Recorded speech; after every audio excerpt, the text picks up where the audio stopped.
mitzvah of Tefillin is mentioned 4 times in Torah. Twice in Parshas Boy, once in Parshas V'eschanan in Shema, and the second time in the next parsha in Ekev V'hoya in Shemaya.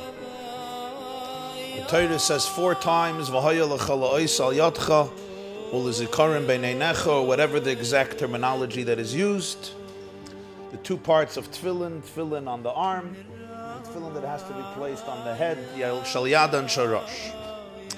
Comes the Gemara, look in source number 1, the Gemara in Menachos Daf Lamed Vav Amud Aleph. Shalach Reb Chia Bareid Reb Huna Mishmeid Reb Yochanan.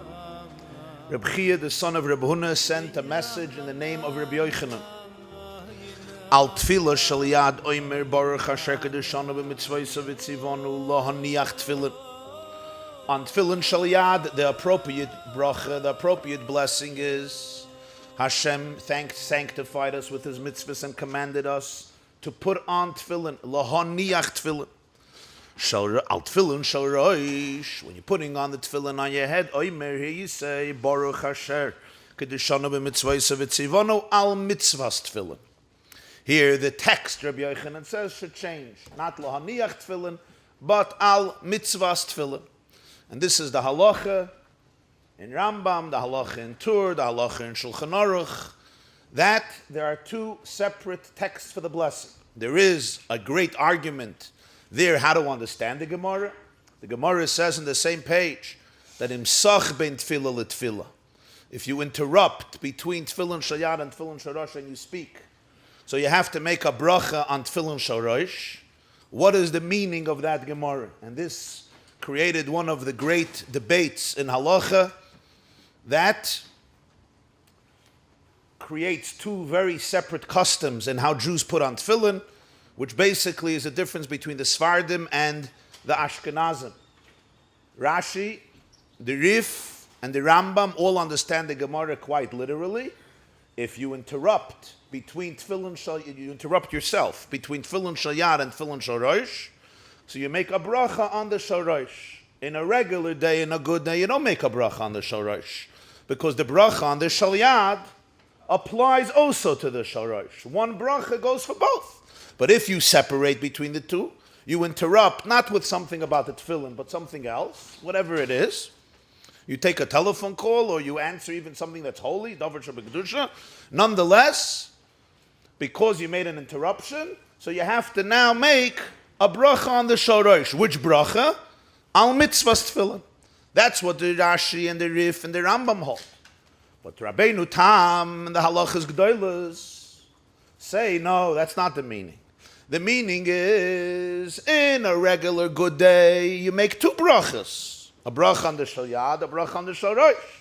And the bracha on the shalyad also goes on the shorosh. Lahaniach goes on both, and then you make on the shorosh a separate bracha because of its uniqueness, because of its prominence. If you make an interruption, now you have to make another 2 brachas for the shorosh. You have to make lahaniach also for the shorosh, not one bracha al mitzvahs. You have to make the first bracha also for the shorosh. And this becomes the argument between the Mechaber and Shulchan Aruch, the Beis Yosef following the Sfardim, the Rambam, and the Ramah, Rabbenu Moshe Isserlish, following usually the Minhag Ashkenazim of Rabbenu Tam and Tosfos, that you make 2 brachas every single day, one on Shalyad and one on Shorosh. If you interrupt, you make 3 brachas, one on Shalyad and then 2 on Shorosh. And yet the Ramah says it is a wonderful thing that after you make the second bracha, after you make a bracha on the shorosh, you should say Baruch Shem Kvoid Malchusay La'olam Vad, which is what we usually do if we say a bracha levatala, to include and concern ourselves with the opinion that the whole bracha was useless. It was a bracha shouldn't say useless. It was a bracha she'ein tzricha. It wasn't necessary because we were yotze already with the shalyat. So that's an argument in the details, but there's no argument of what Rabbi Yochanan said, the text of the bracha for Shalyad and Shorosh. And here the obvious question is, why did the Chazal make this distinction? The mitzvah of Shalyad is to put on tefillin, lahaniach tefillin. And the mitzvah Shorosh, I also have to put on Shorosh's tefillin. I could have said Ashal Yad al mitzvah's tefillin. It's also a mitzvah. And Shorosh is a mitzvah to put on. Shorosh. Here they chose the word lahaniach. And here they chose the word al mitzvahs. So this is something people sometimes do for 20, 30, 40, 50 years. La'arichis yomim v'shonim tovos till 180. From their bar mitzvah before the bar mitzvah. And they never stop to ask the question, why? Why? Why this change? I'm not putting on shorosh, I'm also putting on shorosh. Okay, I'm not wrapping it around my arm, I'm putting it on my head, but I'm still putting on tefillin. No lahaniach al mitzvahs. So the first one who's perturbed by this is naturally Rashi in the Gemara. So Rashi says, right away, right there in the Gemara, Menachas daf lamed vav, Rashi says, lahaniach. Why lahaniach? The b'shal yad masche lahaniach. The beginning of putting on tefillin happens with the tefillin on the arm, because that's the first tefillin you put on. Mitzvah's tefillin, the achshav goymer is a mitzvah. Because now you actually complete the mitzvah. You put the shal yad and you put the shorosh. So now you're finishing your mitzvah. So by shal yad we say lahaniach, because now I'm starting to put on the tefillin. So to put on tefillin, I'm starting to put on. By shorosh, I have an advantage now. I'm finishing the mitzvah because I have both tefillin on me. So therefore you say al mitzvah's tefillin on the mitzvah is complete. If I state nicht was, fragt.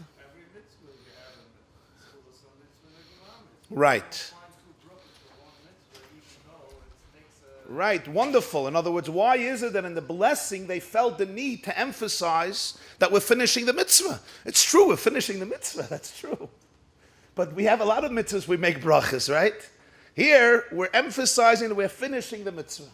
You could say, technically, that there were two brachas. Usually there's only one bracha. And they wanted to make some change, so it should be recognizable. In other words, really they could have said lahaniach on this, and lahaniach on this. Both of them are lahaniach, but they perhaps want to make a change. So Rashi says they're already making a change. So here they say to put on, and here they say al mitzvahs.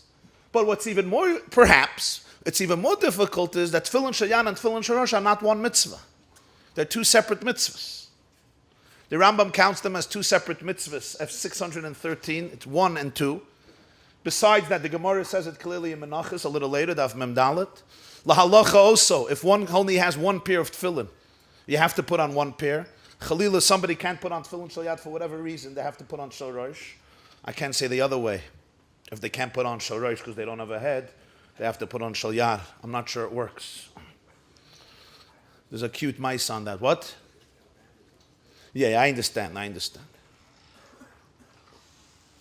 But if they can't for other reasons, so they have to put on tefillin shal yad. So even though the two are connected and we don't interrupt between them, they're not separate. But Rashi says, Achshav goymer es ha-mitzvah, now you're finishing the mitzvah. As though it's one mitzvah, it's not really one mitzvah. So we really have to understand, there's a mitzvah shal yad, there's a mitzvah shorosh, even though they're connected, and that's why we don't interrupt between them, but nonetheless they're two separate mitzvahs. And here they choose to focus on the fact you're completing the mitzvah. Which mitzvah? The whole mitzvah, even though shorosh is an independent mitzvah. And one needs to understand, therefore, we're back to the question why the Chachamim made this distinction. There are two Goinim in the last generations, as they say, Shneim Niskavnu L'Davar Echad, who both suggest a similar idea. The two Goinim are Rabbi Yosef Engel, and, the next one is going to be the Ragatchover Gaon, who were contemporaries. I think they were actually born the same year, 1858, Tov Reish Yud Ches, or a very close proximity to each other. Rabbi Yosef Engel was one of the Goyni Hador. He was the rabbi of Krakow in Poland. He wrote 101 Sfarim. 101 Sfarim, unfortunately, many of them we don't have. But the Sfarim that we do have of Rabbi Yosef Engel are priceless gems. Lekach Toiv, Asven Dairaisa, Beis HaOitzer, Gilyonei Ashas. He passed away in Tov Reish Pei, 1920. The Ragatchover Gaon was also born at the same time, Rabbi Yosef Rozen, and he passed away 16 years later, 1936, Tov Reish Tzadik Vav. And as you know, he was the Rav of Dvinsk, Latvia, today Poland, together with the Ur Sameach, who was the Rav of the Ashkenazim, he was the Rav of the Hasidim. In Dvinsk and was considered Tsar HaTorah. His knowledge and depth of Torah was literally unique in all of Jewish history. Rabbi Yosef Engel has a commentary on Yerushalmi. It's called Gilyoinei Hashas, Yerushalmi Zeroyim. And there he has a note on a piece of Yerushalmi and Brachas that everyone has a field day with because it's extremely perplexing. And in that explanation, he suggests an idea. The Tzofnos Paneach, the Ragatchover, in his commentary on Rambam and Hilchas Tefillin, Perik Dalet, says this idea also. I don't think they saw each other. He said what he said, but they both say a very similar idea. And here the question is, what's the definition of the mitzvah of tefillin? What do I mean, what's the definition? The mitzvah is to put on tefillin, that's the mitzvah. The Pasuk says, put on tefillin, put on your hand, or on your arm, on your left muscle, al yadcha, and put it on your head, beinei necha, between your eyes. So what's the problem? But that in itself can be explained in two ways. Is the mitzvah to put on the tefillin, or is the mitzvah not to put on the tefillin, but to wear the tefillin? Meaning, of course, if I put on tefillin, I'm wearing tefillin. And of course, I can't wear tefillin if I don't don the tefillin. I have to wrap the tefillin in order to wear tefillin. We got it. But what's the definition of the mitzvah? What is the Rozen Hashem? What is the fulfillment of the mitzvah? Is it the act of putting on the tefillin? Or no, that's not the mitzvah. That's just the preparation for the mitzvah. The mitzvah is that I should be wearing tefillin. I am adorned in tefillin. That reality of a Jew having tefillin on him, that is the fulfillment of the mitzvah. Of course, I can't have tefillin on me if I don't put on the tefillin, or perhaps not. The mitzvah is to put on the tefillin. That is how I fulfill the mitzvah. To put it in a famous philosophical term that the Ragatchover often uses, is the mitzvah on the pu'ula, or is the mitzvah the nif'al? The act, or the result of the act? And this is a question not only by tefillin, it's a question in many mitzvahs. For example, the Minchas Chinuch has a famous question, mitzvah's essay test, on tashbisu. Erev Pesach, the Pasuk says in Boy, Ach b'yom harishon, tashbisu sa'or mebateich. Erev Pesach, you have to destroy, eliminate all the chametz from your home. What is the mitzvah? Is the mitzvah the act of eliminating the chametz, tashbisu, destroy? Or no, that's not the mitzvah. The mitzvah is your house, your property should be in a state where there's no chametz. Of course, the only way I can get to that state is if I take the chametz and I destroy it. But that's not the mitzvah. The mitzvah is the result of tashbisu, not the act of tashbisu. Who cares? What's the difference? The difference is very simple. Let's say I'm on a gluten-free diet like every good Jew today. I don't eat wheat, I don't eat barley, I don't eat spelt, I don't eat oats, I don't eat rye, chas v'shalom. I eat vegetables and celery. Besides at a bar mitzvah, besides at a chasana, besides Shabbos, besides Yom Tov, besides a bris, and besides when I'm in a bad mood. Erev Pesach comes now. I have not a speck of chametz in my home. Did I do tashbisu? Did I not do tashbisu? If tashbisu means you should be chametz rein, chametz clear, I did the mitzvah passively. I don't have to do anything. If the mitzvah of tashbisu is kum v'aseh, I got to destroy the chametz, says the Minchas Chinuch, go to the store, buy a bagel, bring it home, burn the bagel, and now you did the mitzvah of tashbisu. The same question you have, for example, bris milah, circumcision. What's the mitzvah? Is the mitzvah the act of circumcision, the act of milah, or no? The mitzvah is sheyehei mohel, the result. What's the difference? Sometimes a child is born. I know personally I have some relatives who were born as though they already had a bris milah. It's not common, but it happens. I mean, I have a few relatives. I have an uncle who was born mohel. And a grandchild of his was also born mole. It's very interesting. It says about Moshe Rabbeinu, it says about God. Do you have to do a bris? If the mitzvah is the act of milah, there was no act of milah. But if the mitzvah is to be mole, to be in a state, the person is in a state of mole. Many mitzvahs has the same dilemma. What is exactly the mitzvah? With tefillin, you can have the same question. Who cares? Stam to spalten a heart, just to create a chkira for the sake of creating a chkira, that Ragatchover, Rabbi Yosef Engel would not do. Just to be able to say, magate spalten a heart, split it here in two. But there's many ramifications. One, which the Ragatchover Gaon brings, is as follows. Laila lavzman tefillin hu. You cannot fulfill the mitzvah of tefillin by putting on tefillin in the middle of the night. Why? There's two reasons. The Yerushalmi says, the Rambam brings, the pasuk says, "V'shamarta sachuka hazois l'moyada mi yomim yomimo." You fulfill this statute, this law during the day. Mi yomim yomimo. Another view is, the view of the Bavli is that it's Gzeira de Rabbanon.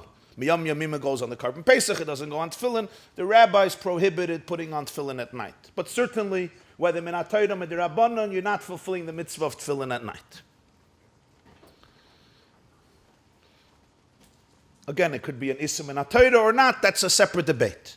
What happens if I do put on Tefillin in the middle of the night? And I leave them on throughout the day? I put them on 3 o'clock in the morning, and I sit in Tefillin, Shoiva Vimtat, and I sit in the Tefillin till the morning, including the morning. And I don't do anything. Did I fulfill the mitzvah? If you say the mitzvah is the act of putting on the Tefillin, I didn't put on Tefillin during the day. I didn't fulfill the mitzvah. But if the mitzvah of Tefillin is that you should wear the Tefillin, so even though I put it on in the middle of the night, morning came, and I'm wearing Tefillin, so I fulfilled the mitzvah.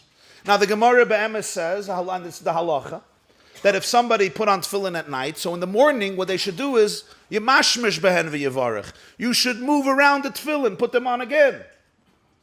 So this would l'chayra prove clearly that the mitzvah is what? To put on the Tefillin, to tie the Tefillin, to wrap yourself with Tefillin. And that's why you have to do it in the morning. So this is one major distinction, or ramification in halacha, if you say the mitzvah is to put on, or the mitzvah is to wear the tefillin. Perhaps. You mashmish is because you want to make a bracha, or do you teach that your mashmish would be relevant even for the kiyum mitzvah's tefillin?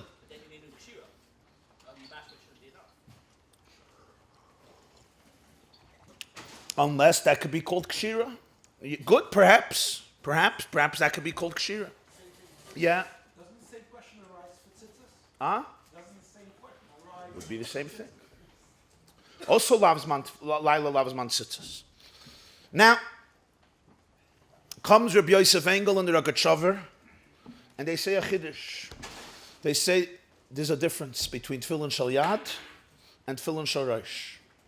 Tefillin shel yad, they argue, the mitzvah is to wrap yourself with the tefillin, to tie the tefillin on you, to don the tefillin, to put on the tefillin. Tefillin shel rosh, the mitzvah is to wear the tefillin. Of course, you have to put it on in order to wear it, but that's not the mitzvah. The mitzvah is to wear the tefillin. Therefore, the Ragatchover is mechadish. Tefillin shel yad, if you don't in the morning do some element of activity with it, you didn't fulfill the mitzvah.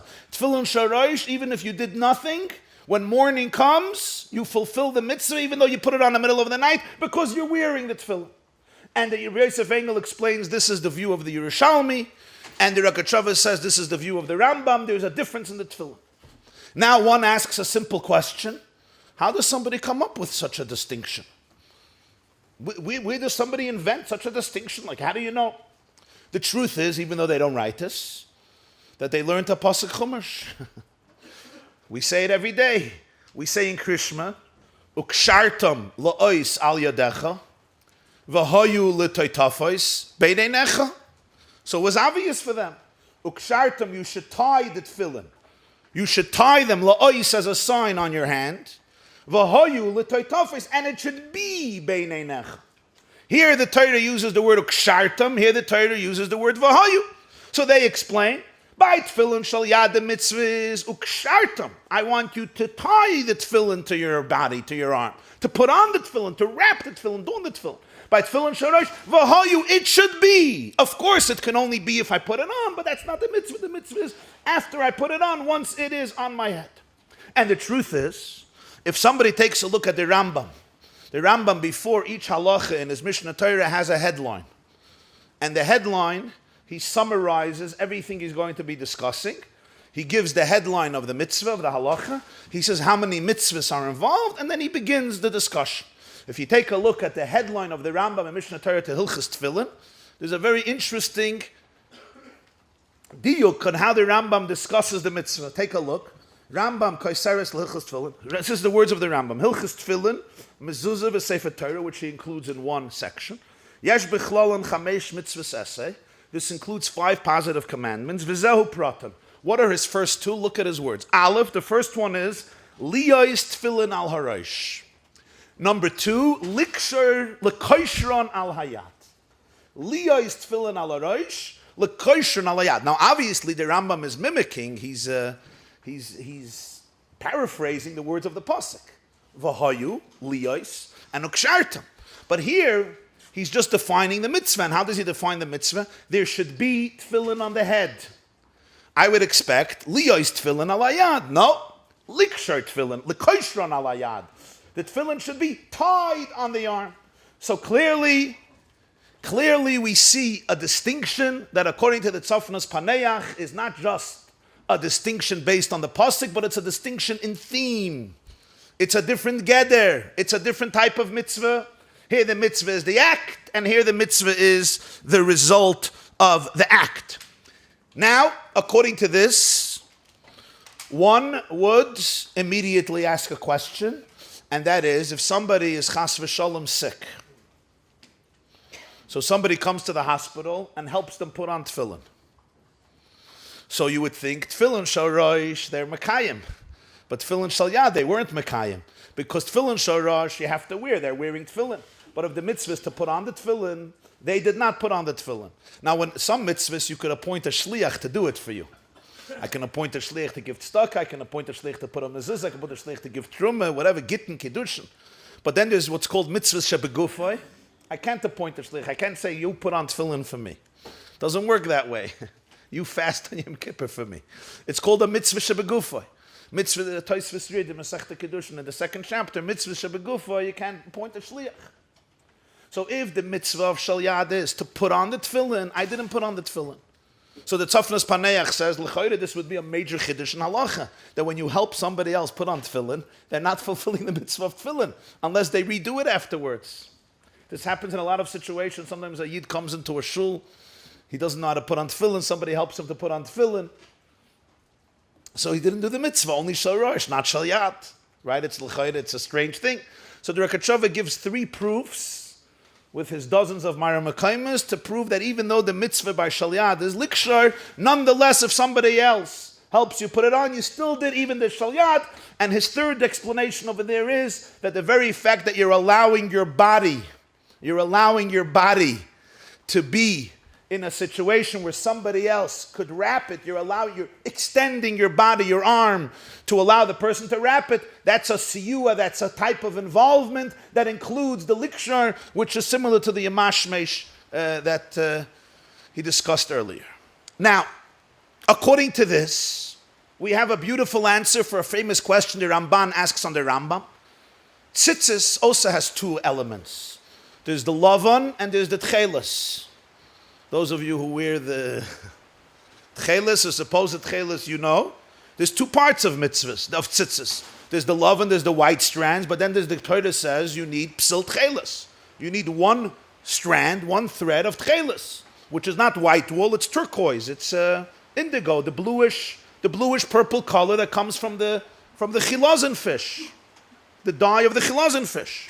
So it's 2 separate mitzvahs. There's v'asulahem tzitzis al kanfa v'gdeim v'nosnu al tzitzis akonav v'nosnu al tzitzis akonav psil tchelis.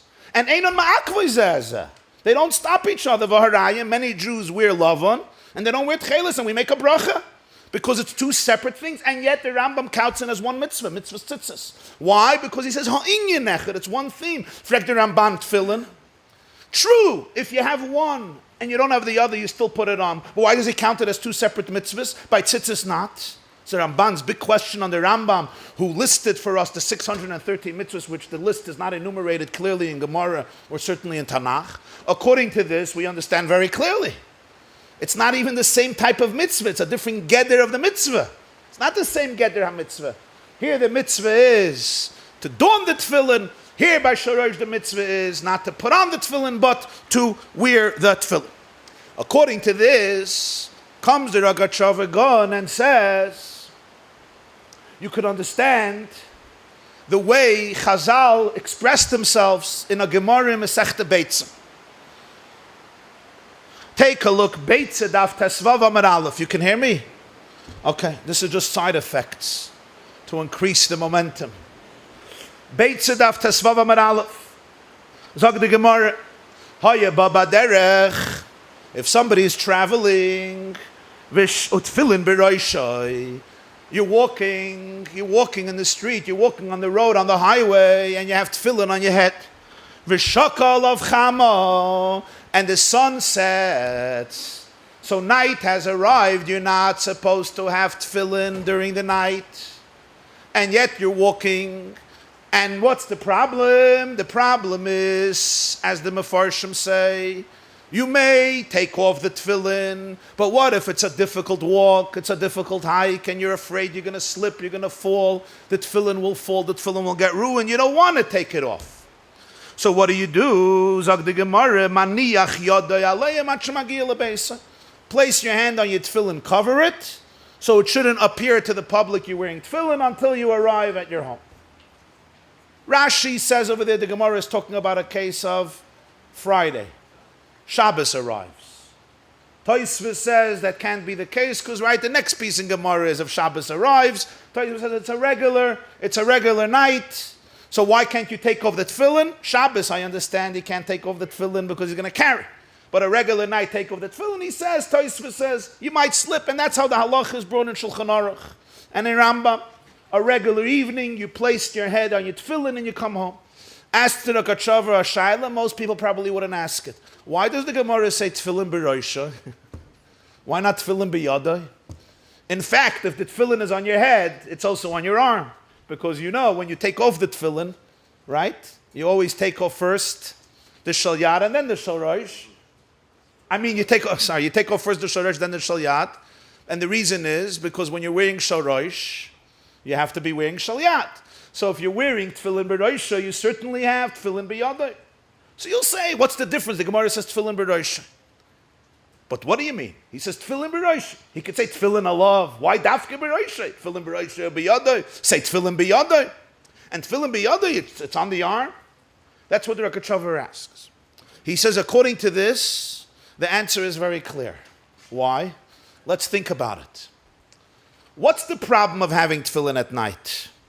One is not allowed to do the mitzvah of tefillin at night. Again, whatever the reason is, miyamim yamimo or another reason, but it's an isser to have tefillin, the mitzvah of tefillin, to do the mitzvah of tefillin at night. So he says, what's the isser? The isser is only if you're doing a mitzvah. If during the day you would be doing a mitzvah through doing this, then it's an isser at night. But if you're doing something that during the day it's not mitzvah's tefillin, I don't care if you do it at night. The mitzvah of tefillin you're not allowed to do at night. So Ragatchover says, let's think about it.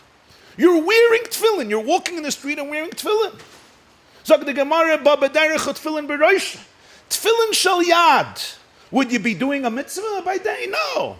You're not walking at night and wrapping tefillin. You're walking at night wearing tefillin. Tefillin shel yad wouldn't be a mitzvah during the day. So it's not an issur to do during the night also. Lamash, give a simple example. Am I allowed to put a mezuzah? On me and walk at night? Why not? It's a davar shebekdusha. Okay, mezuzah is not a problem day and night. I have tefillin on my arm. Okay, so you have a holy item. One person puts a mezuzah on his arm. You put tefillin on your arm. You have tefillin on your arm, not you put tefillin. So you have tefillin on your arm at night. What's the problem? It's a holy object. It's a cheftza of mitzvah of kedusha. You have it on your arm. But tefillin shel roish, the mitzvah is wearing the tefillin. So now you're doing the mitzvah at night. This is an issur.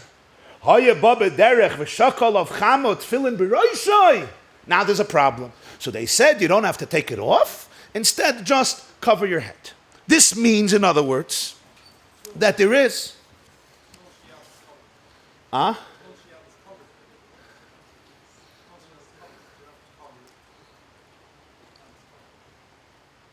if it's not, the Gemara doesn't say that. You do that. Like tzitzis, if you did that here, every time you're wearing a tzitzis, it's not like also not seal. You continuously doing a mitzvah when you're wearing tzitzis. Same thing should be told that you're continuously doing a mitzvah. You're saying shalyat or sharash. So he's mechadesh not. And I'll show you, you'll see 1 minute. We'll go to this right now.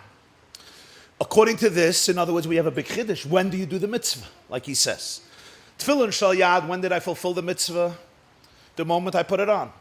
Tefillin shal rosh, I fulfill the mitzvah as long as I wear it. Tefillin shal yad, I'm not fulfilling as long as I wear it. Only when I put it on. So he says that you see it in a Gemara. Where do you see it? Shabbos daf kufnun gimel amad aleph zog the Gemara. The pasuk says, Shlomo Melech says, B'chol eis yiyu b'godecha leveinim v'shemen arosh chalo yechsar. Your clothes should always be white. You should always be clean, and the oil on your head should never be missing. Zog the Gemara. B'godecha leveinim elu tzitzis v'shemen arosh chalo yechsar elu tefilin. The oil on your head should not be missing. This symbolizes tefillin. And here we say b'chal eis. This should be all the time. Why? Because tefillin shal yad. Here the fulfillment of the mitzvah, the value is putting it on. Once you put it on, if you don't take it off, it's going to stay. But tefillin shal rosh v'shemen al rosh chalo yechsa. Because here you're fulfilling the mitzvah every moment it's on your body. You're fulfilling the will of Hashem. By shal yad, every moment it's on my body, I'm not fulfilling the mitzvah of shal yad. I fulfilled it the moment when I did the ukshart. And according to this, Rabbi Yosef Engel explains, as I mentioned, a very, very perplexing Yerushalmi in Brachas. It's Perik Tes Halacha Gimel. I didn't have a chance to put it in there, but basically the Nakud is that the Yerushalmi says there that there's two opinions when you make a blessing on a mitzvah. Do you make a blessing before you do the mitzvah? Or do you make a blessing over l'asiyasan? Or do you make a bracha during the mitzvah? In Bavli it says you make it before the mitzvah, which is what we do usually, over l'asiyasan. But in Yerushalmi it's two shittas, whether you do it before or you're doing during the mitzvah. And then the Yerushalmi says a very strange thing that mamish all the mefarshim. There's so many different ways of understanding the Yerushalmi. It's one line and it's very hard to understand. The way that Rabbi Yosef Engel understands the Yerushalmi is that the Yerushalmi says, why are you telling me that there's only a few mitzvahs, according to this opinion, that you can do, you have to do before, like Tefillah and other mitzvahs you have to do before. There's also Tefillin. Tefillin shal yad, you can only do the bracha before you do the mitzvah, not during the mitzvah. Tefillin shal rosh, you could do the bracha during the mitzvah. Ask Rabbi Yosef Engel, what's pshat? So he says this is pshat. Tefillin shal rosh, you could say the bracha while you're doing the mitzvah, because you put on the tefillin, and you're doing now the mitzvah all day. So make the bracha during the day. And that's that shitta. You make the bracha during the day after you put on tefillin. He says tefillin shal yad. Once you put on the tefillin, the mitzvah was done already. You're not making the bracha after you're doing the mitzvah. So when do you make the bracha? He says there's only one option. You have to make the bracha over l'asiyasin, and that's what the Gemara says. Add that mitzvah to the list of mitzvahs that even according to the opinion that you make brachas during the mitzvah by tefillin shal yad, you have to do it before. According to this mahalach, we have a big question. And the question is, everybody knows, take a look, Rambam, Hilchis Tefillin, Perek Daled, Halacha Chavav, quote, Afal pisha mitzvasan the loif shan kol hayoim b'shas tefillah yesem and akot. Even though it's a mitzvah to wear tefillin all day, during davening, more important than any other time. What is the Rambam talking about? Tefillin shal rosh or tefillin shal yad? There's a mitzvah to wear tefillin all day. In fact, many Jews, and many of the Chazal, unless they were working, they couldn't, would wear tefillin. They would sit in tefillin all day. That's a mitzvah. The Rambam doesn't say on Shal Rosh. Afal pisha mitzvasan l'loivshin kol hayom is all tefillin. Nobody ever heard Shal Rosh you wear all day. Shal Yad not. The mitzvah's on both. Now there's a big argument in Acharonim. What's the definition of this mitzvah to wear tefillin all day? You have the Levush and the Yeshuas Yaakov on one side. You have the Pri Megadim on others. One view is that min haTorah, the obligation is to wear tefillin all day. When the Rambam says mitzvasan l'loivshin kol hayom, it means min haTorah, that's the mitzvah. Wear tefillin all day. However, in our times, oines rachmana patre, if a person can't, because tefillin requires cleanliness, tefillin requires concentration, tefillin requires kavanah. A person is sitting in their office stressed out with real estate deals, trying to make a few $1 million in 1 hour. It's very hard not to have hesach hadas from tefillin, and they got to pay the mortgage and the tuition, oines rachmana patre, and that's why in our times it's rare to find a Jew who wears tefillin all day, but the Torah obligation is to wear tefillin all day. And according to some, it means that our tefillin, since we don't wear it all day, it's not minat Torah. We're not fulfilling the mitzvah minat Torah. The rabbi said put on tefillin. However, many other achronim say that's not true. According to Torah, the mitzvah is to put on tefillin, wear them a little bit, especially the zman hatfila, as the Rambam says. But the rabbi said mitzvahs and l'loivshin kalaya. But either way you look at it, it's tefillin shalyad and tefillin sharosh. So l'chayre, the mitzvah is all day. We said tefillin shalyad, the mitzvah is only one moment. But the truth is, this is not a question. Why? Because we have to remember one more detail. Take a look in the next source, Menachas Daf Lamed Vav Amud Aleph, and let's learn a shtickle Gemara. Zog the Gemara Tana, we learned a Brais.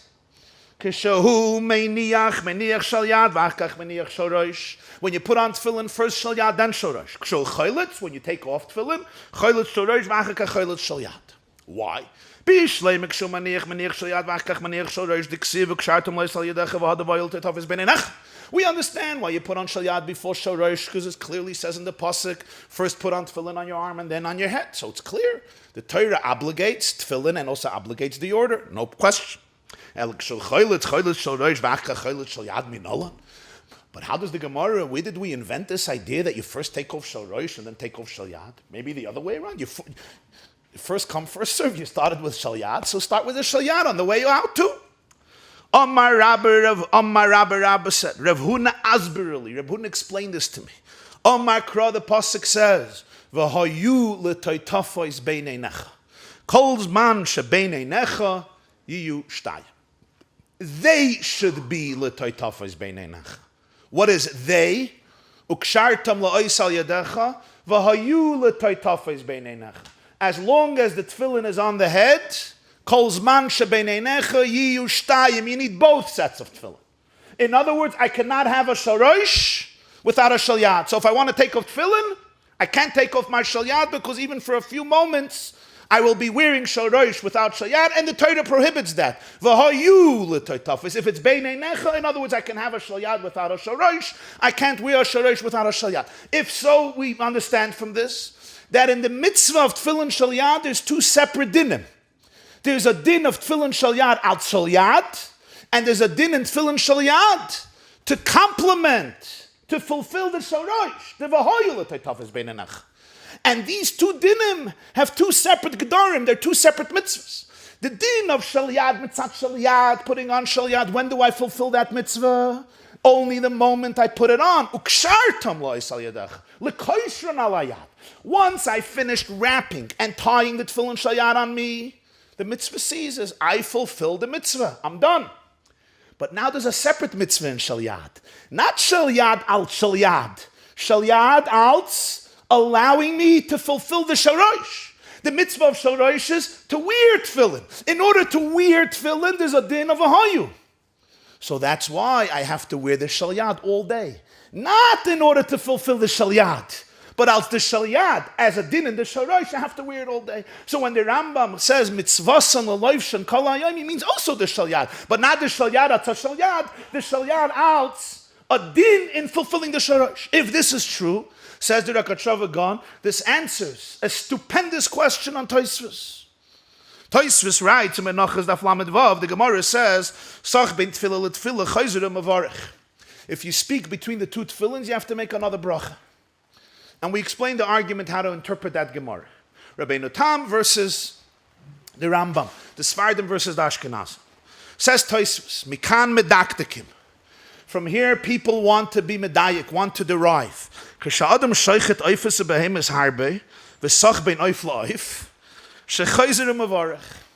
somebody is a shaychet and he's shechting many chickens, and there's a bracha you make on the mitzvah of shchita, and then you speak between one bird and another bird, they say you have to make another bracha just like tefillin.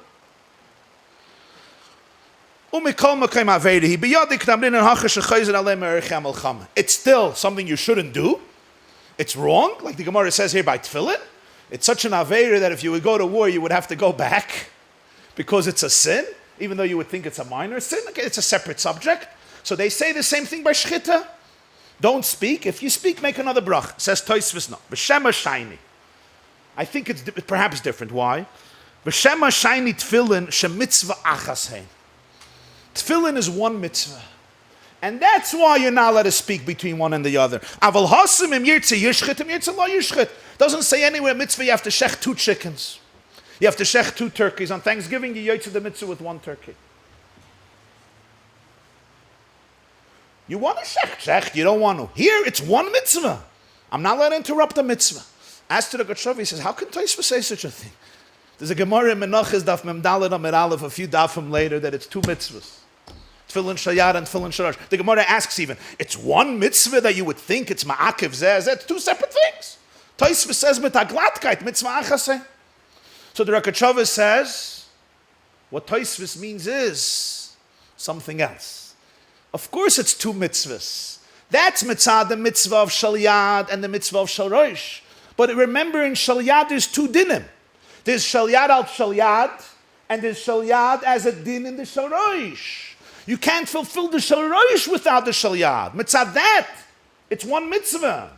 Because in order to have the shalrosh, you have to have the shalyad. That's why Tosfos says the words, shemitzvah achasein and mitzvah that, you're not allowed to interrupt. If this is the case, now the bracha of the Chazal is impeccably clear. Rabbi Yochanan says, what's the bracha on the 2 tefilins? Listen to the words. Baruch atah Hashem Elokeinu melech haolam asher kedeshanu b'mitzvos v'tzivanu lehon niach tefillin. The mitzvah is to put on tefillin. That's the mitzvah. He commanded us lehon niach tefillin, to put on tefillin. It comes to sharash. You can't say asher kedeshanu b'mitzvos v'tzivanu lehon niach tefillin. Lehon niach tefillin is the hechsher mitzvah. It's the preparation of the mitzvah. Here it's asher kedeshanu b'mitzvos v'tzivanu al mitzvahs tefillin.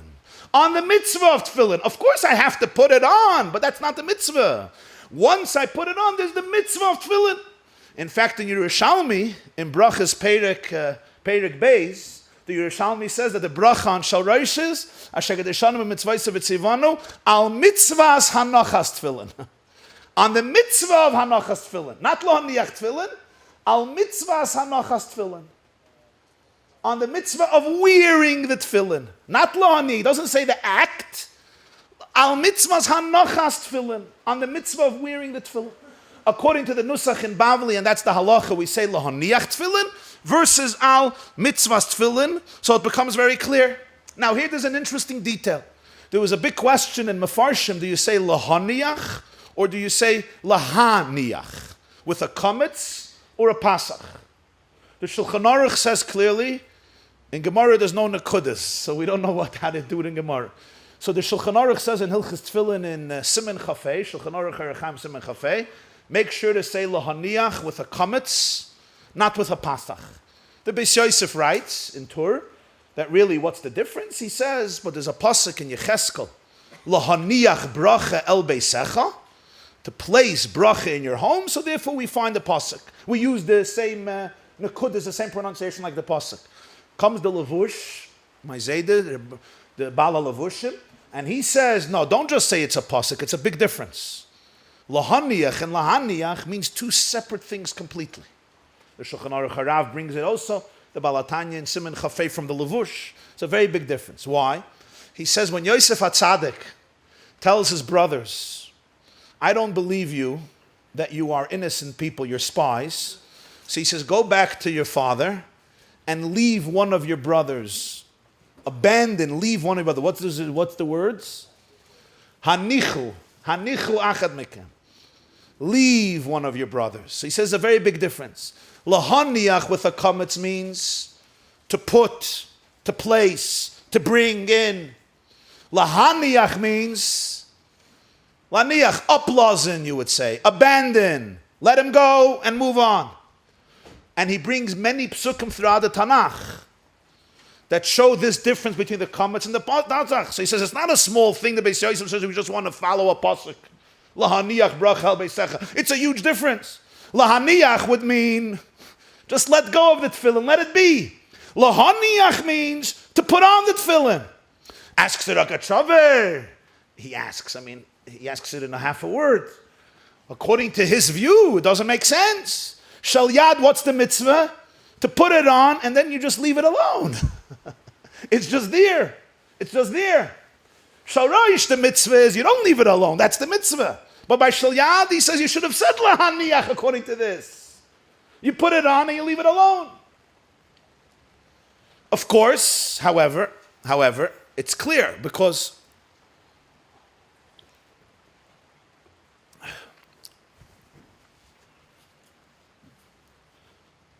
what you want to emphasize it. What you want to say something? Right.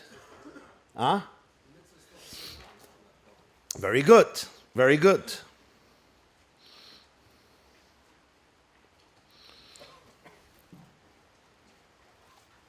He says, in other words, okay, you have to. What he apparently he's saying is, if it's true that by shalyad afterwards it's not negeya, right? So then he says maybe lahaniach actually works. You do an act and then you leave it go. But two things. Number one, you don't want to forget the fact that there's a mitzvah, not just to leave it go. The mitzvah is to put it on. That's lahaniach. That's lahaniach, not lahaniach. And even for, remember, something else, for the shorosh, we need the tefillin to be there. It's not just, okay, I did the tefillin and now it's gone. Kol zman shebein einecha yiyu shtayim, I need the tefillin to be there. So therefore, even mitzad, the fact that it stays on all day, I also need it to be there. It's not irrelevant to me because I can't fulfill the shorosh if I don't fulfill the shalyad. And that explains the two brachas of tefillin shalyad versus tefillin shorosh, laniach versus al mitzvahs. I should just add, it's interesting, the Gemara says in brachas davov, Rebbe Lezer HaGadol says, the pasuk says, V'ro kol ha'mei haaretz k'shem Hashem nikra alecha, v'yoru mimeka. So Rebbe Lezer says, Elu tefillin shaberosh. They will see Hashem's name on you as a tefillin in the head. Elu tefillin shaberosh. So, l'cha'ire, the power of tefillin is the mitzvah of the tefillin. If the mitzvah of sharosh is just to put on, so then when they're looking at the tefillin, they're not seeing the fulfillment of the mitzvah of tefillin, they're just seeing something holy. If you say that you're fulfilling the mitzvah every moment you're wearing the tefillins, they're not only seeing something holy, but they're seeing the key of mitzvah's tefillin only on the sharosh, not on the shalyat. That's why the Gemara perhaps says, Elu tefillin shabarosh. But now we go to the next step, and we cross over the gulf. Yeah. Oh, says the Ragatchover, your mashmesh is only a din on shalyad, not on sharosh. When the Gemara says that in the morning, if you put on tefillin in the middle of the night, in the morning you have to move around the tefillin in order to and make a bracha, so he says with tefillin sharosh, you would fulfill the mitzvah even without it. The yemashmish is only going on tefillin shalyad. That's his chiddush. Because there, you need the maisa hakshir, the maisa of putting on to fulfill the mitzvah.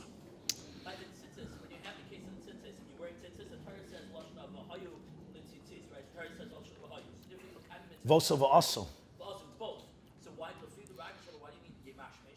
If you don't need yemashmish on the tefillin sharosh, because I'm fulfilling the mitzvah and every second mitzvah, so why do I need yemashmish by tefillin when I put on before Mashiach?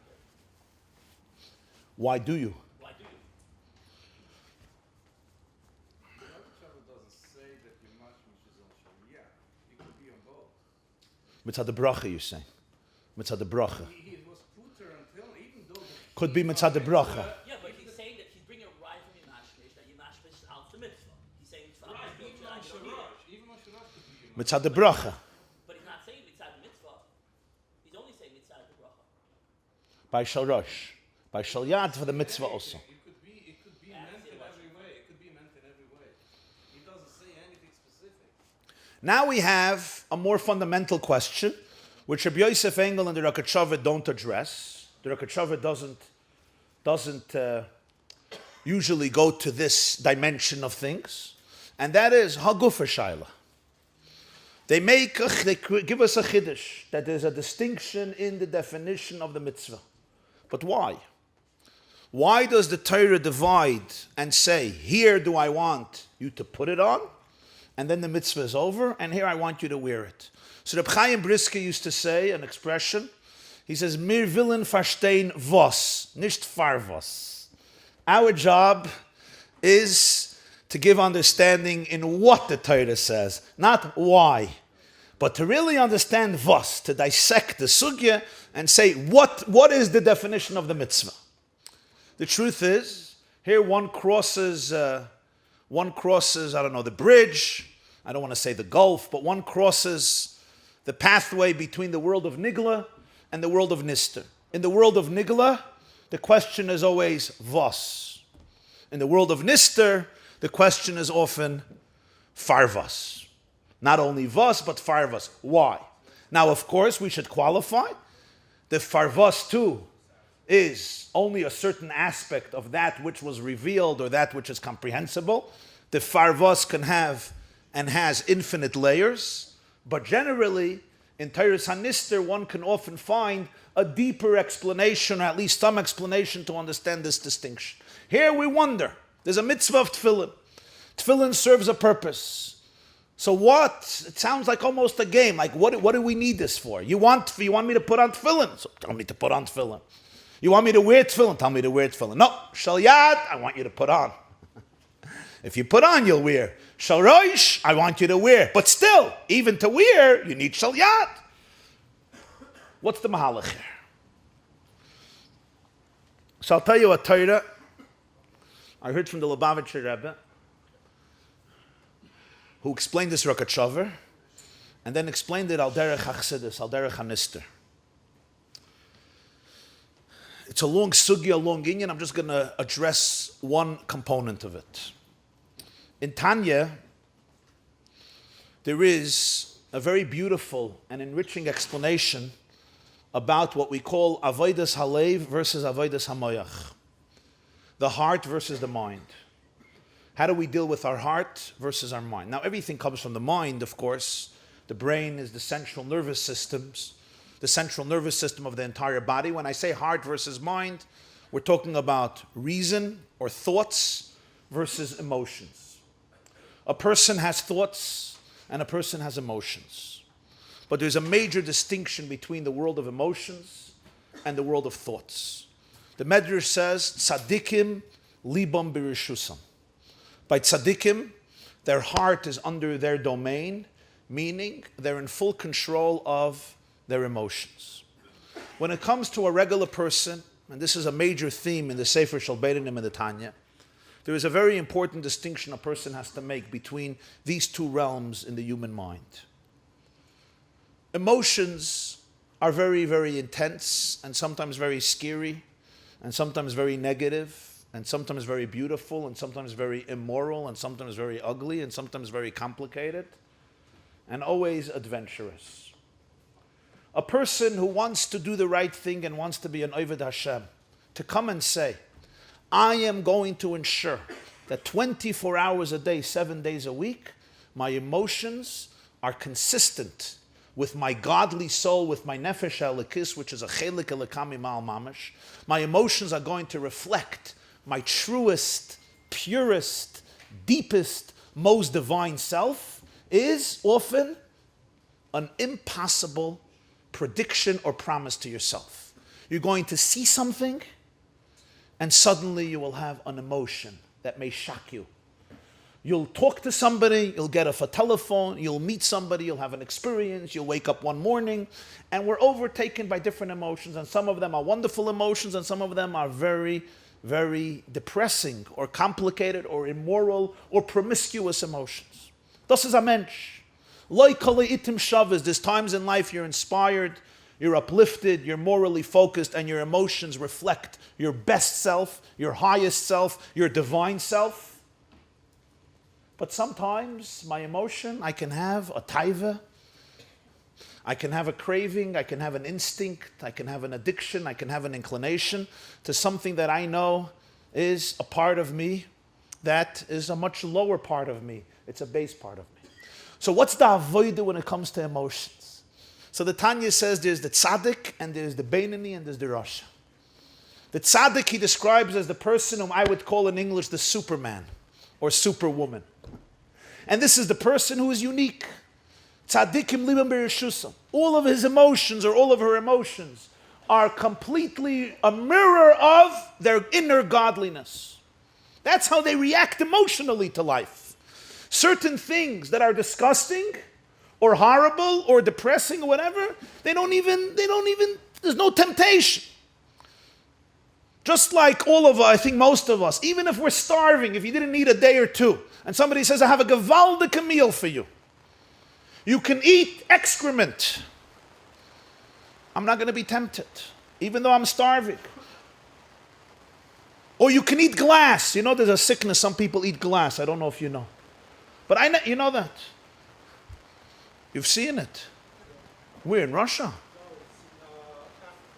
Oh, yeah, I know. People eat glass, but anybody here has a temptation to eat glass? No. The tzaddik, when it comes to jealousy, hatred, depression, envy, resentment, anger, hate, immorality, he relates to it like you relate to eating glass. Tzaddikim liben b'rishus. Then you have a Rasha. A Rasha in Tanya is not wicked. A Rasha in Tanya is a weak person. A weak person means I have a temptation, and I follow it through. It translates into conscious thoughts, words, and actions. I'm weak. The hero of the Tanya is not the tzaddik. He's a superhero, but he's not in the reach of the ordinary person. The hero is Sefer Shel Beinani, the Beinani. Who is the Beinani? The Beinani is not a Superman. The Beinani is the possible human being, the possible person.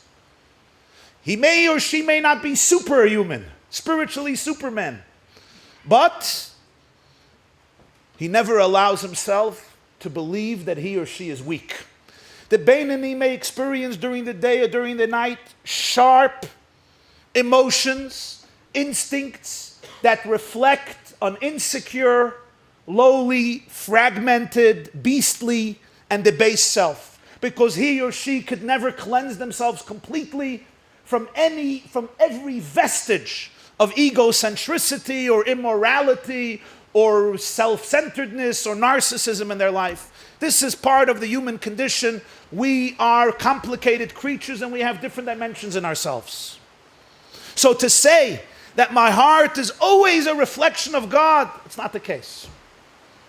But something else is true. And that is, the Beinani has the ability to always be in control of his thoughts. Thoughts, you can always be in control of. I can't change my emotion. I can't say, I'm not jealous. I don't feel depressed. I'm not struggling. I don't have a taiva. It's not true, I do. But the question is, what's the next step? Do I engage it, embrace it, welcome it? My thoughts, I'm always a master over. I can always decide what I'm going to think about. And the way we think about things ultimately affects, of course, the way we react to things, the way we deal with things, the way we do things. The Beinani's advantage is not that he doesn't struggle. He identifies, number one, where the struggle comes from, and number two, always knows that he has the ability not to surrender to that part of himself that he doesn't want to live by. That's the chiddush of his. He always, I have a craving. I'm horribly jealous or depressed or angry. Okay. Now ask yourself, and you're starting to have thoughts. Now ask yourself one question. Which part of me is this coming from? Which part of me is this coming from? Is this coming from my chelek elekami mal mamish? The divine in me, which is always wholesome and secure and connected, is also experiencing this? No, it's another part of me. Okay. So you turn to your little black dog and you say, I understand, you're having a hard day, don't worry, come let me give you a little hug. And then you allow your life to be defined and controlled in active thought, active words, and active action by your higher self, what he calls by the nefesh elokiz, by the godly self. So a Yid comes to the Mezritcha Magid, the Helike Magid, and he has a problem. The problem is he's having terrible machshava zaris. He's having terrible negative thoughts and davening in the middle of the day, all types of thoughts that fill his brain constantly. And we all know that this is a very private part of a person's life. You could be sitting in shul in a holy place, Yom Kippur, in the middle of Ne'ilah. It could be a nice Wednesday morning or a nice Sunday morning. You're sitting at a chuppah. You're sitting at a beautiful place. People are sitting sometimes in wonderful places, but suddenly what they start experiencing in their heart and in their mind, and thank God, Ein Adam Yodea Ma B'libo Shel Chaverei, nobody knows what everybody else is thinking, so life moves on. And today with the iPhone, once you start feeling things and thinking things, then you can immediately go wherever you want to go. So this Jew comes to the Maggid, and he says he's having machshavas zaros constantly bombarding him. So the Maggid says, go visit my student, Reb Wolf of Zhitomir. Reb Wolf of Zhitomir, he was already a Talmud of the Baal Shem Tov. Go visit Reb Wolf of Zhitomir. Reb Zei Wolf of Zhitomir is a city in the Ukraine. Go to Reb Wolf of Zhitomir. He's the author of the Hasidic work, Oir HaMeir. Reb Zei Wolf of Zhitomir. Go visit Reb Wolf. So this Jew travels and he goes to Zhitomir.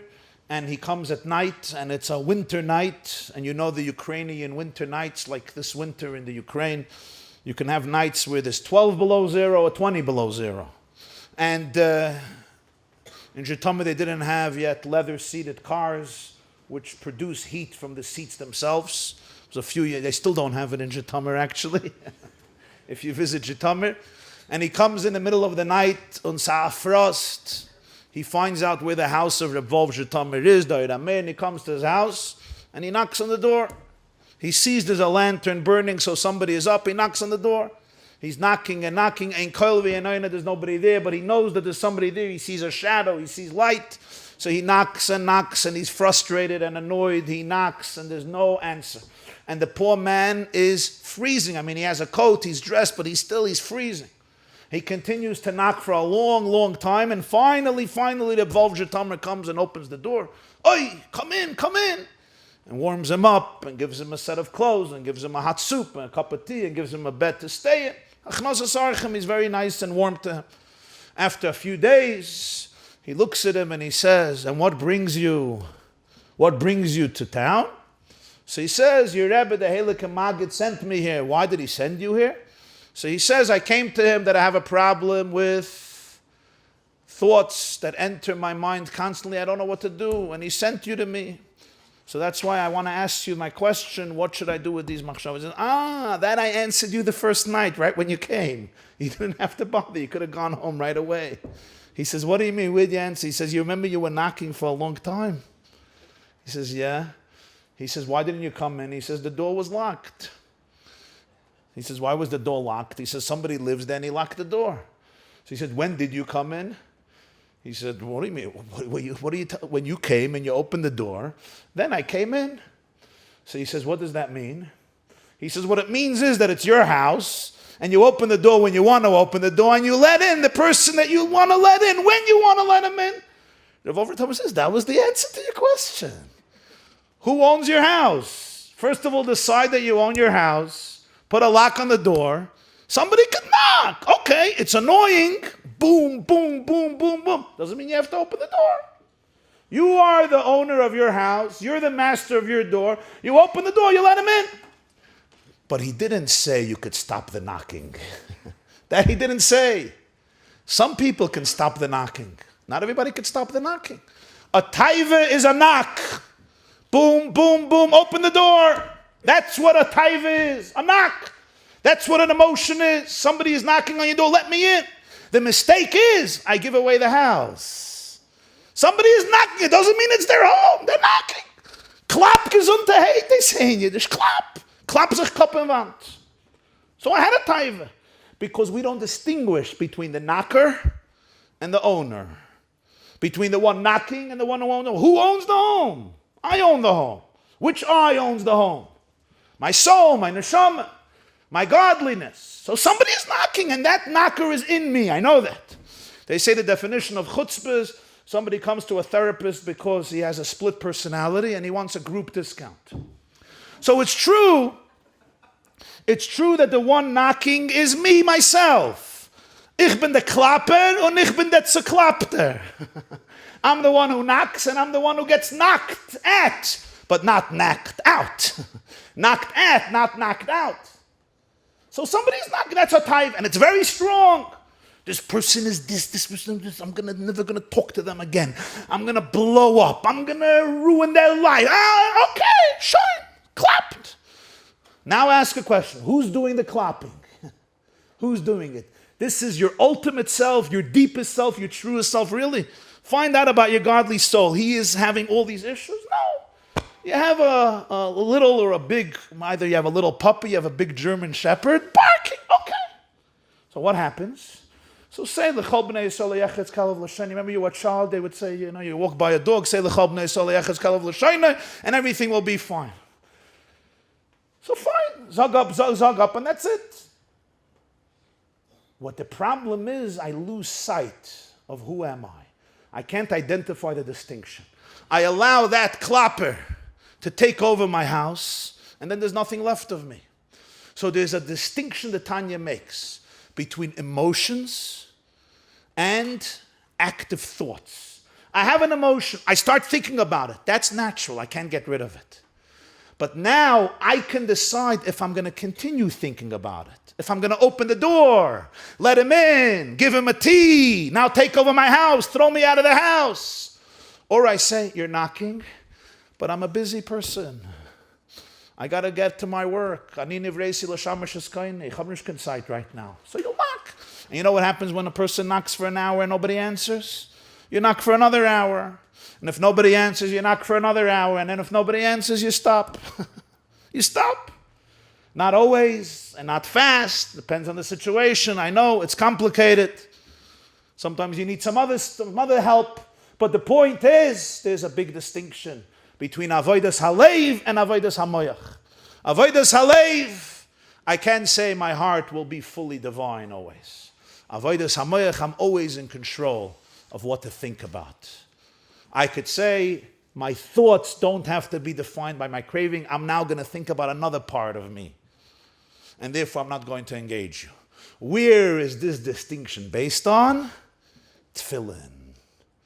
The Shulchan Aruch says in Orach Chaim, when you put on tefillin, you have to have kavanah. What's the meditation? L'shabed halev v'hamoyach.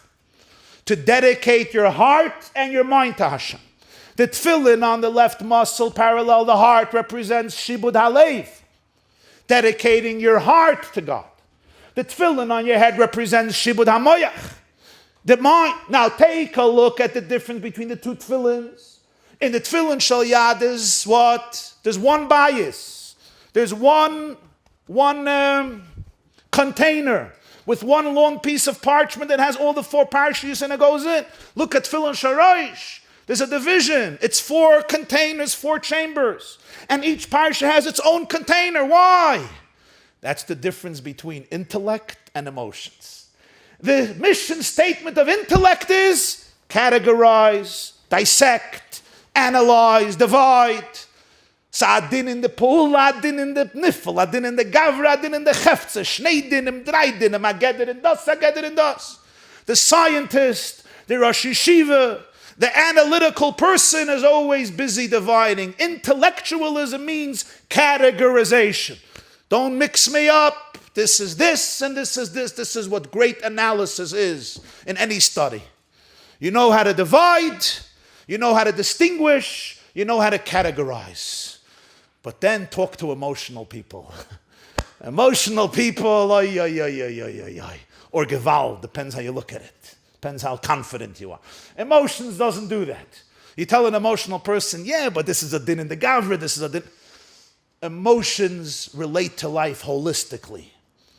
Oneness. If you want to put it quite simply, the world of intellect is like the world of waffles, and the world of emotions is like the world of spaghetti. Spaghetti, every strand of pasta is interconnected with hundreds of other pieces of spaghetti.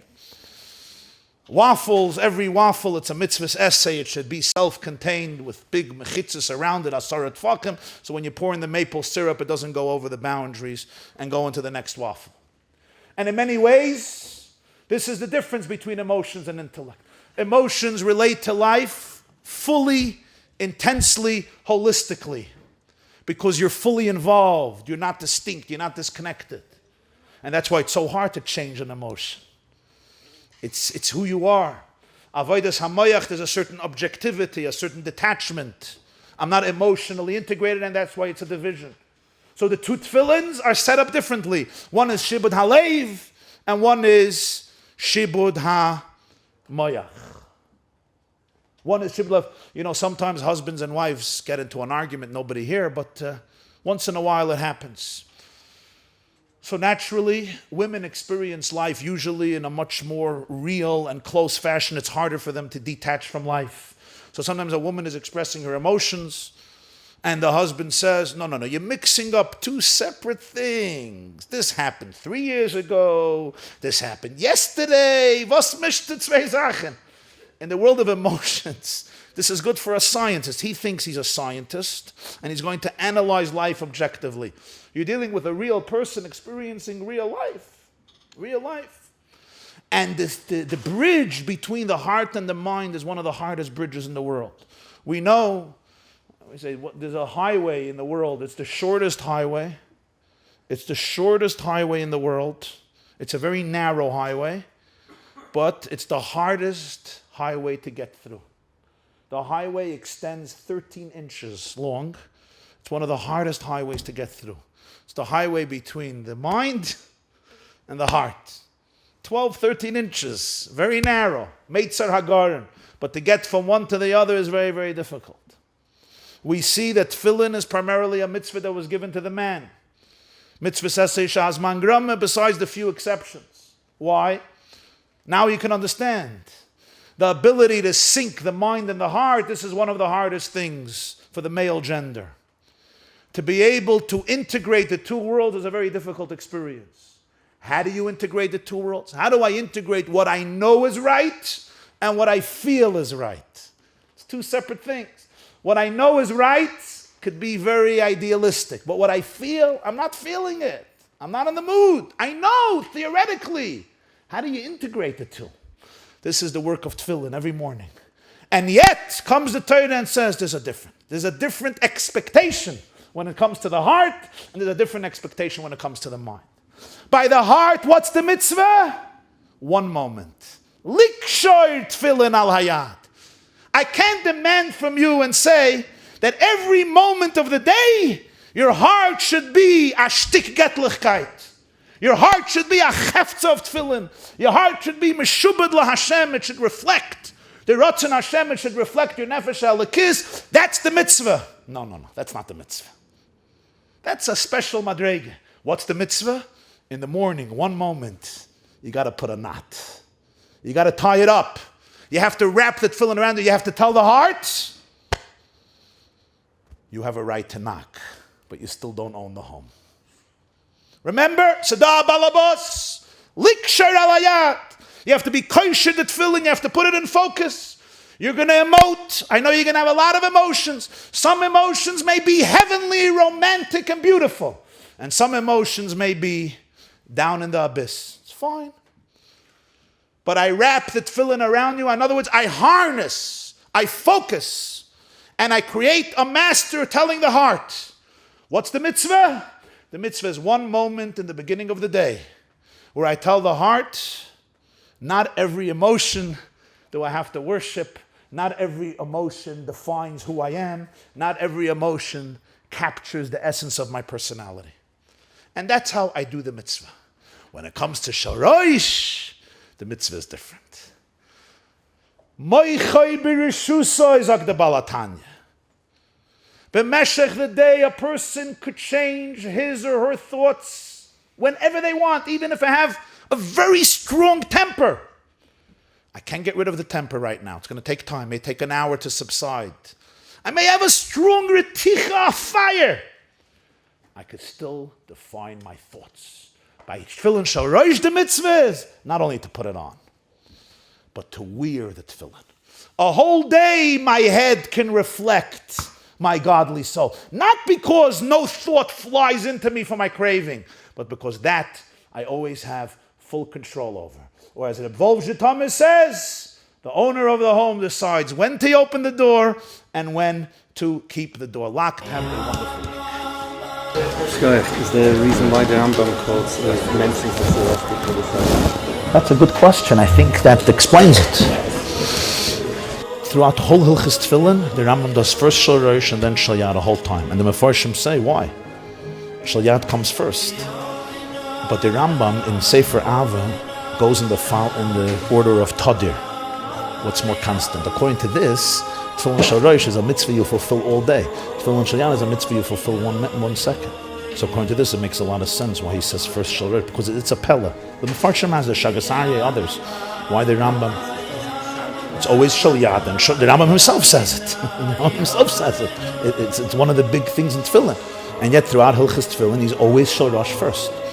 Even in making it, and in everything, in the dinim, making it and putting it on, always Shal Rosh first. It's a Pella. According to the Ragatchover, you can explain it. Because it's a Tadir, it's a getter of Tadir.